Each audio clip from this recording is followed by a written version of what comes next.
I learned something really cool about list making last night as I was reading before bed.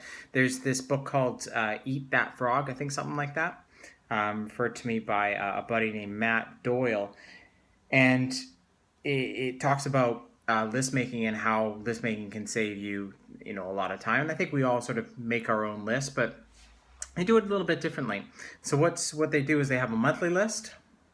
And I'm trying to imagine how I would put this in a like a Scrum board in Trello, because that's generally how I work these things out. But they've got a monthly board, they've got a weekly board, and they've got they've got a monthly list, they've got a daily list, and they have a weekly list.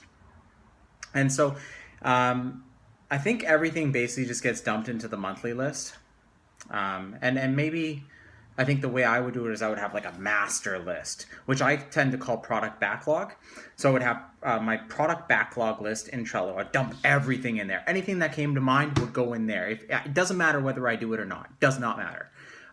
Maybe I will do it a year from now. Doesn't matter. It goes in that list. And then basically at the end of the month, I would drag what I want to get accomplished in that coming month into from the master list into the monthly list.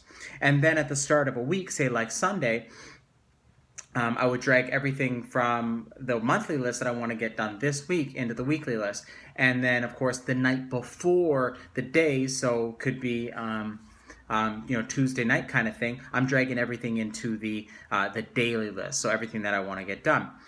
These the author says, I can't remember the author's name. The author says that 10 minutes of planning can save you as much as 2 hours the following day, which makes a lot of sense. I know when I'm working from a list during the day and I'm having the satisfaction of just checking those items off, checking them. Well, I mean, I'm doing it digitally, so it's not quite the same thing, but just, dragging those items to done, dragging those items into sort of the done column, if you will. I get a lot of satisfaction from that. And I have sort of a little bit of a path for my day instead of jumping around from task to task to task. There's always stuff to be done, but I end up doing the not so important stuff because I didn't plan.